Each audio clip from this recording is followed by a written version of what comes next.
আজ অর্থাৎ 15ই আগস্ট স্বাধীনতা দিবস। আমার পাড়ার ক্লাব অনামিক সংঘ পতাকা উত্তোলন করবার জন্য অ্যারেঞ্জমেন্ট। এইসব মহান ব্যক্তিদের জন্যই আমরা স্বাধীন ভারতের স্বাধীন নাগরিক। একেবারে সকালবেলা পৌঁছে গেলাম আমাদের ক্লাবে। সকলে মিলে একসঙ্গে পতাকা উত্তোলনের কাজটা আমরা শুরু করব। আমাদের ক্লাবের অনেক সদস্যই আসতে পারে কোনো কারণবশত প্রবলেমের জন্য। পতাকা উত্তোলন অনুষ্ঠানটা শুরু করা যাক।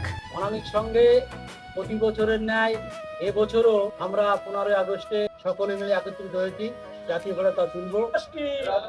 নেতাজি সুভাষচন্দ্র বোস শোধ করো, শহীদ স্মরণে আমর মরণে রক্ত ঋণ শোধ করো, বন্দে মাতরম, বিনয় বাদল দীনেশ কি, বিনয় বাদল দীনেশ কি। আমাদের পতাকা উত্তোলন কাজটা হয়ে গেল। তারপর অনামিক সংঘের ভারপ্রাপ্ত সদস্যরা চলে এলো পুষ্প দিয়ে পতাকাকে সম্মানিত করবার জন্য, সঙ্গে লাল সালাম। দেখো, বিপ্লবীদের সম্পর্কে যদি বলি তাহলে অনেকের কথাই বলতে হয়, তার মধ্যে অন্যতম কয়েকজনের কথা একটু বলি। ভারতবর্ষের প্রত্যেকটা মানুষ স্বাধীনভাবে ঘুরে বেড়াচ্ছে, স্বাধীন হয়েছে ভারতবর্ষটা। প্রথমেই বলবো শ্রী অরবিন্দ ঘোষ 1872 সালে 15ই আগস্ট জন্মগ্রহণ করে। তিনি প্রথম চরমপন্থী স্বাধীনতা সংগ্রাম ও বিপ্লবীর পরের আধ্যাত্মিক সাধক হন। তারপরেই বলবো নেতাজি সুভাষচন্দ্র বসু আজাদিন ফৌজ গঠন করেন, ভারতের স্বাধীনতার নেতৃত্ব দেন। ভগৎ সিং দেশের স্বাধীনতার জন্য প্রাণ উৎসর্গকারী বীর বিপ্লবী। ক্ষুদিরাম বসু ব্রিটিশ বিরোধী আন্দোলনের সর্বকনিষ্ঠ শহীদদের অন্যতম। চন্দ্রশেখর আজাদ সশস্ত্র বিপ্লবী আন্দোলনের অন্যতম প্রধান নায়ক। আমাদের প্রত্যেকটা স্বাধীন ভারতের বিপ্লবীদের অবদান অনেক।